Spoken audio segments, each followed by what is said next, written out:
We're so excited and delighted that you have tuned into the very latest and the newest and freshest episode of The Good News. So give us some good news, TJ. I want to dive right into all the news that's going on. We have purposely, I think, avoided the conversations about Ebola. Yeah. It's really difficult and challenging to find the good news in that.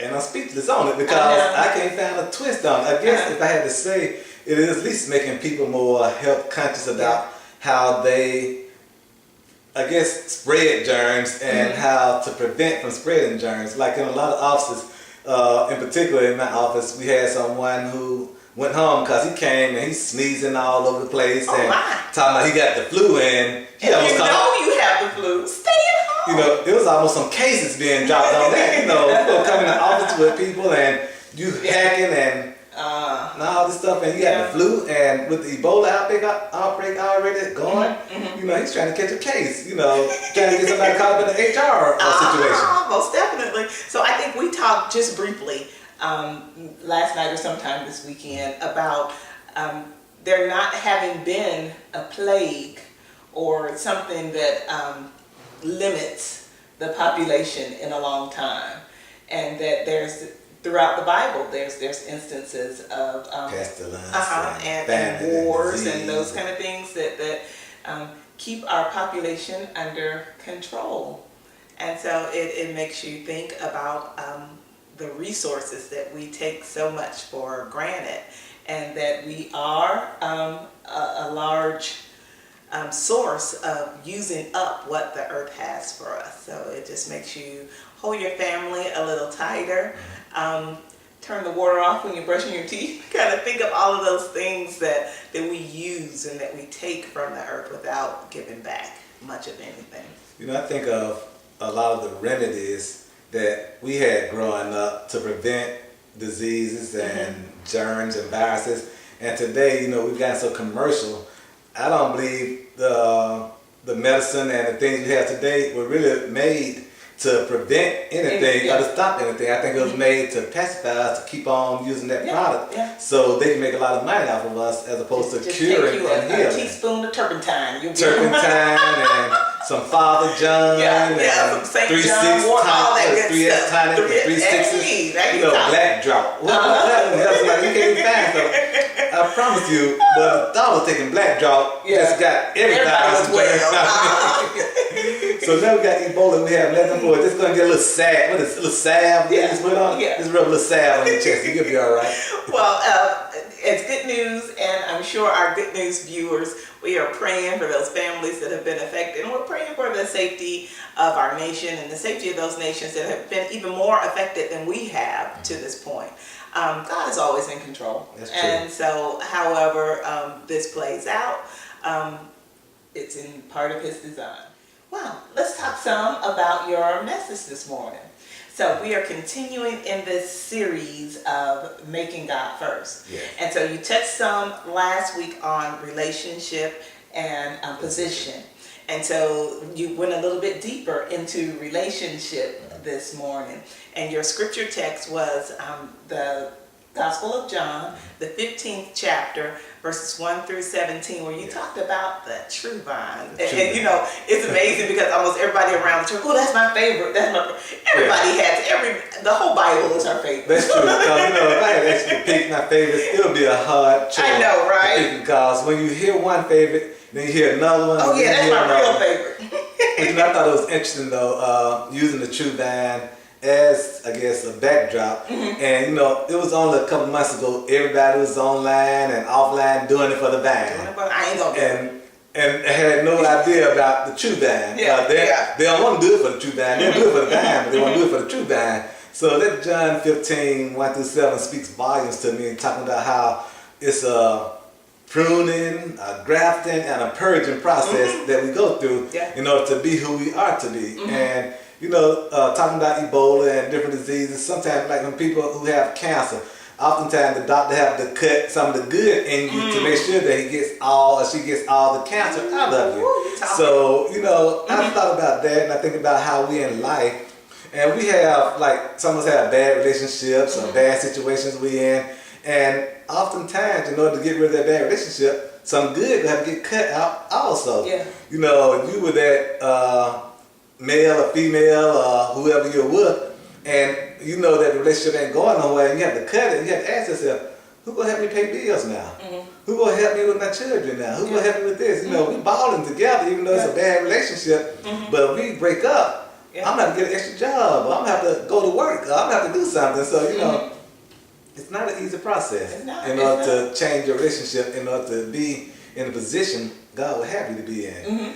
One of the verses you quoted was from Romans, the 11th chapter and the 17th verse, where you talked about being grafted into the relationship. And so you talked some about the Jewish and Gentile at the time of Jesus, and how the Gentiles, which is everyone that was not Jewish, was grafted into this relationship with God, and that reproducing of the fruit. God told us to be fruitful and multiply.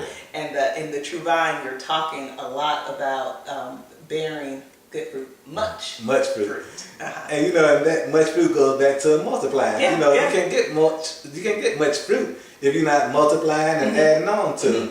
And you know, I was looking at fruit because I thought about the fruit of the Spirit, and how, you know, it's amazing how it all goes hand in hand. Fruit of the Spirit, and then talking about the vine. You know, most fruits grow on vines and everything. And you know how I gave the illustration when you see somebody with a real nice plant, and you're like, oh, that's a beautiful plant, and they'll say, oh, let me cut you a branch, or let me cut you a piece of it so you can go and put it in some soil and it'll grow in your house.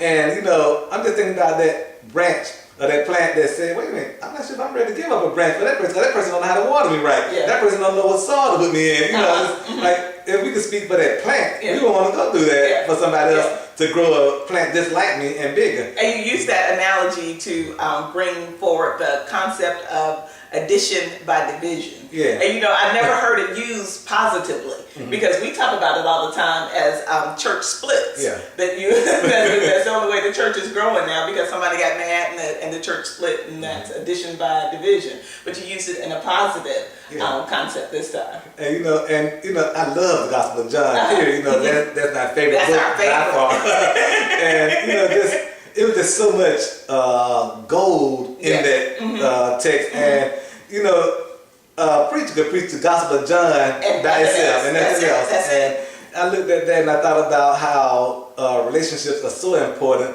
And people often wonder why they're in the situation they're in. It's because they haven't positioned themselves in the right relationships yet. You know, that neighbor that you don't like might be the one God used to bless you with something extraordinary. Or that coworker that you just think that is no good might be the person that God is just waiting on you to accept, so God can bless you with the right situation. And it just amazed me. We will hold on to situations, and you again use the analogy of fruit. And so you talked about my affinity for cherries, but cherries are only available for a season. We know that Jesus used all these agricultural analogies for us to understand, and so much is seasonal. People in your life are seasonal. The trials and challenges that you may be facing are seasonal. Quit holding on to them for longer than they're supposed to be around. And you know, fruit is more than the fruits we know. You know, like I talked about the cherries with you. I won't eat watermelon for the most part unless it's July 4th after. And it lets us know about the seasonal of fruit. And when fruit is out of season, it's no good. And goes back to the manna. You know, you're supposed to get manna for that day. Your if you try to store it up, it's rotted and molded and it's no good. And same with fruit. Get some fruit and let a banana sit out too long. It's no good unless you put it in the pudding. With some vanilla wafers.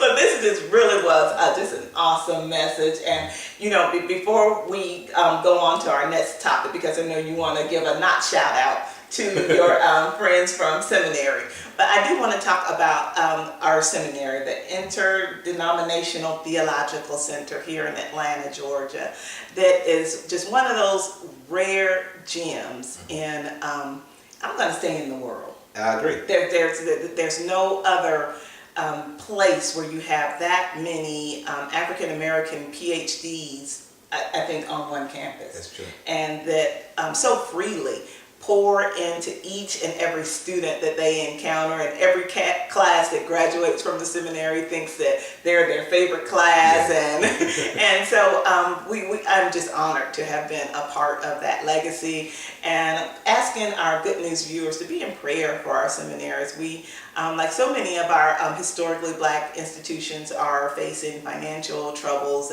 and just the challenge of relevancy. Are they still relevant? Is that still what we need? I'm going to say right here, declare right here in the Good News that yes.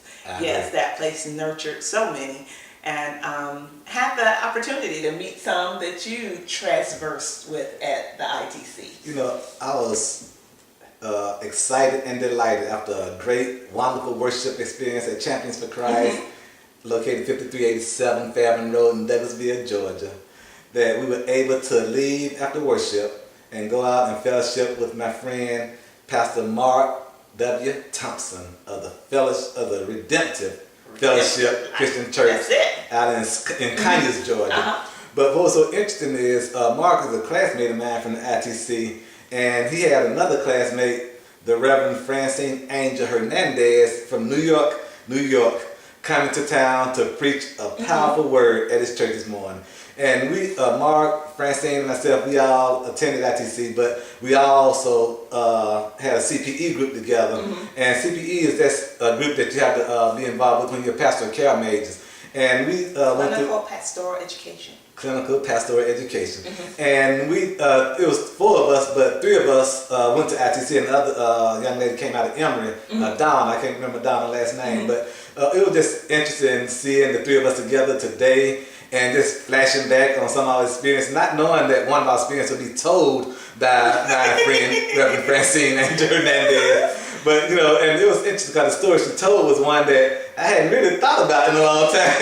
You tried to tuck away that little nugget. That was hid in a compartment so far away as far as the east was from the west. And she brought it up with such joy and such enthusiasm today. And now I'll be reflecting on that for quite a while. It was a funny situation, but it wasn't funny at the time.